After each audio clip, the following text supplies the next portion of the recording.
Bitcoin 2009 से लेकर 2011 तक कम्युनिटी ने संभाल कर रखा था, और कम्युनिटी ने तब प्रॉफिट के लिए संभाल के नहीं रखा था। क्रिप्टो कम्युनिटी की वो जो शुरुआत थी वो इसलिए थी कि दुनिया के 5000 साल के मॉनेटरी हिस्ट्री, मनी के इतिहास में पहली बार ऐसा हुआ था कि पैसा डिसेंट्रलाइज हुआ था, लेजर डिसेंट्रलाइज हुई थी, और ये ग्लोबल लेवल की डिसेंट्रलाइजेशन थी।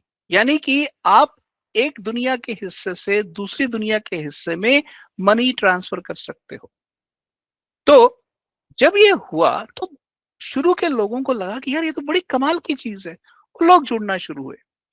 अब शुरू में तो बिटकॉइन का प्राइस 0 था, लोग अपने लैपटॉप अपने डेस्कटॉप पर बिटकॉइन माइन किया करते थे। धीरे धीरे बिटकॉइन का प्राइस डिस्कवर होना शुरू हुआ, और उस प्राइस की डिस्कवरी का लॉजिक क्या था? बहुत सारे लॉजिक है, जैसे वो 2 पिज्जा खरीदने वाली कहानी आप सबको पता है कि 10,000 बिटकॉइन के 2 पिज्जा खरीदे थे एक सॉफ्टवेयर डेवलपर ने। पर मैं उस कहानी के पीछे नहीं जाऊंगा, पर मोटा मोटा जब लोगों ने देखा कि ये तो डिजिटल गोल्ड है, ये तो जितना आप इसको यूज करेंगे ये डिजिटल गोल्ड का काम भी कर रहा है और पेमेंट का काम भी कर रहा है, तो इस टोकन की, इस बिटकॉइन की वैल्यू क्या होनी चाहिए? तो एक इंसान ने कहा कि 10 मिलीग्राम ऑफ गोल्ड होनी चाहिए, 10 मिलीग्राम। ओके, तो मोटा मोटा उनको लगा कि लगभग 1 से $5 के बीच में इसका प्राइस होना चाहिए, और लोगों ने उस प्राइस को एक्सेप्ट कर लिया। फिर बिटकॉइन की एडॉप्शन और बढ़नी शुरू हो गई, डिमांड और बढ़नी शुरू हो गई, सप्लाई कम थी। तो फिर किसी ने कहा कि नहीं, बिटकॉइन का प्राइस कुछ मिलीग्राम नहीं होना चाहिए, लगभग 1 ग्राम होना चाहिए। तो बिटकॉइन का प्राइस बढ़ के 40-50 डॉलर हो गया। फिर किसी ने कहा कि नहीं, ये 10 ग्राम होना चाहिए। फिर किसी ने कहा नहीं, ये आउंस होना चाहिए। प्राइस बढ़ता गया बढ़ता गया, बीच में करेक्शन आई पर प्राइस बढ़ता गया, और बिटकॉइन वही कर रहा था जो पहले दिन को कर रहा था, ब्लॉकचेन को संभाल के रख रहा था, ट्रांजैक्शंस को सेंसरशिप रेजिस्टेंट तरीके से कर रहा था, और डिसेंट्रलाइजेशन को मेंटेन कर रहा था।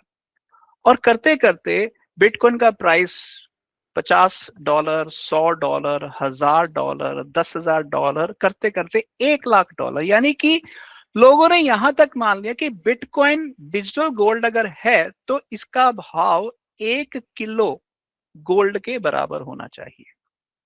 अब सवाल है कि जो बात कुछ मिलीग्राम से शुरू हुई थी, मिलीग्राम ऑफ गोल्ड से, वो जब पहुंची 1 किलो गोल्ड पर, तब भी लोगों का बिटकॉइन पर विश्वास टिका हुआ है। आज की तारीख में भी दुनिया के अंदर लाखों लोग हैं जिनके पास, किसी के पास 0.1 बिटकॉइन है, 0.01 बिटकॉइन है, किसी के पास 1 बिटकॉइन है, किसी के पास 2 बिटकॉइन है।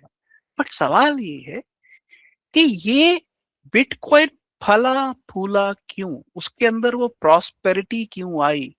क्योंकि बिटकॉइन में जो जड़ लगी थी वो विश्वास की जड़ लगी थी, कम्युनिटी के बिलीफ की जड़ लगी थी, और ऐसी जड़ और किसी भी कॉइन में नहीं लगी। इसी कारण बिटकॉइन आज भी क्रिप्टो मार्केट कैप का लगभग 60% कंट्रोल करता है।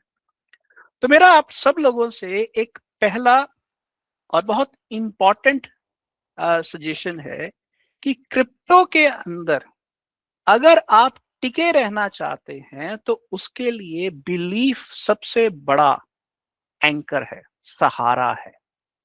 और आपको ये खुद को पूछना है कि इस बिलीफ का बेसिस क्या है, इस बिलीफ की डेफिनेशन क्या है। बिटकॉइन के केस में वो डेफिनेशन है दुनिया की पहली ऐसी करेंसी जिस पर किसी सेंट्रलाइज्ड पावर का कंट्रोल नहीं है। ये है बिलीफ, ये प्योर करेंसी है। और इस करेंसी को आप डिजिटल गोल्ड की तरह भी इस्तेमाल कर सकते हो, ट्रांजैक्शंस के लिए भी इस्तेमाल कर सकते हो, स्टोर ऑफ वैल्यू की तरह भी इस्तेमाल कर सकते हो, जैसे चाहो आप इस्तेमाल कर सकते हो।